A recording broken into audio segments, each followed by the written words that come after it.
Hey guys, আমার কাছে মনে হয় জীবনে সবচাইতে সহজ কাজ হচ্ছে, মানে রাঁধুনিদের কাছে রান্নার ভিতরে সবচাইতে সহজ কাজ হচ্ছে ঝরঝরে সাদা পোলাও রান্না করা। এটা জানতে হয়, না জানলে, যে না জানে তার কাছে কঠিন আছে, বাট যে জানে তার কাছে সবচাইতে সহজ হচ্ছে সাদা পোলাও রান্না করা। কোনো ঝামেলা নাই, একটু পানি গরম বসাই দিবা, এই যে আমার মতো দেখিছো।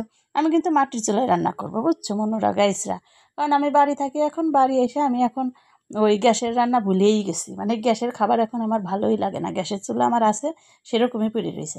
আমি সবসময় এখন মাটির চুলায় রান্না করি। তো পানিটা গরম করে নিছি, তারপরে একটু সাদা তেল দিছি, একটু আদা রসুন বাটা দিয়ে দিছি।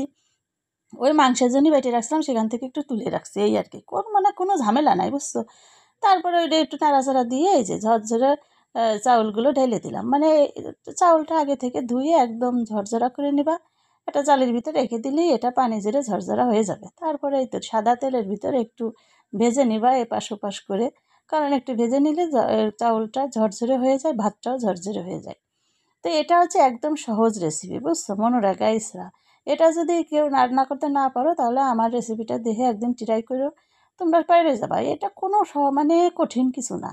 তো এই তো আমার একটু এপাশ ওপাশ করে ধপাস করে এই যে নিছি, একটু ভেজে ভুজে নিছি। তারপরে এই যে গরম পানি করে রাখছিলাম, তোমরা তো দেখছো পাতিলির এক পাতিল গরম, সরি সরি, এক পাতিল না, মানে যতটুক তুমি চাউল দিবা তার দ্বিগুণ হচ্ছে পানি দেবা। তার মানে 1 কেজি চাউল দিছি আমি, এখানে 2 কেজির একটু বেশি পানি দিছি। তো আমার কাছে মনে হলো যে চাউলটা একটু মোটা আছে, প্যাকেটের তো চাউলই দিছি, তারপরে একটু মানে 1 পোয়ার মতো পানি বেশি দিছি। তো তোমরা যারা নতুন, তারা হচ্ছে 1 কেজি পানি, 1 কেজি চাউলে 2 কেজি পানি দেবা, 2 কেজি চাউলে 4 কেজি পানি দেবা, মানে ডাবল আর কি, চাউলের ডাবল পানি দেবা। তারপরে এই তো আমি একটু লবণ দিয়ে দিলাম। মানে এর মতো সহজ রেসিপি আর নাই, বুঝছো। সাদা পোলাও খেতে মানে দারুণ লাগে।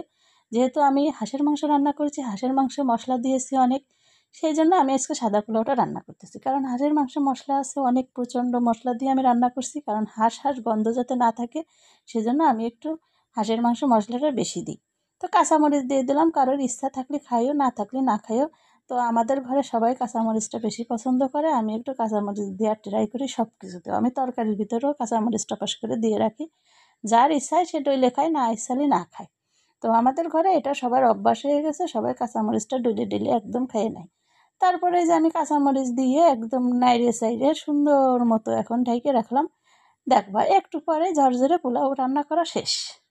তো এই তো সহজ রেসিপি, সবাই ফলো করো, যে যে না পারো। আর যারা পারো তারাও একটু দেখে নিও, একটু লাইক কমেন্ট তো আশা করাই যায় নাকি। এত সুন্দর একটা রেসিপি তোমাদের দেখালাম মাটির চুলায়, তাও। তো রান্না কিন্তু প্রায় শেষ। এই যে দেখো আমি চালটা টিপে দেখলাম, মনে হলো যে 90% হয়ে গেছে, আর 10% এখানে 10 মিনিট একদম চুলোর উপরে ডেকে রাখলে হয়ে যাবে। এই তো হয়ে গেছে, পেঁয়াজ বেরেস্তাটা দিয়ে দিলাম, অলরেডি ডান। হ্যাঁ, তাই।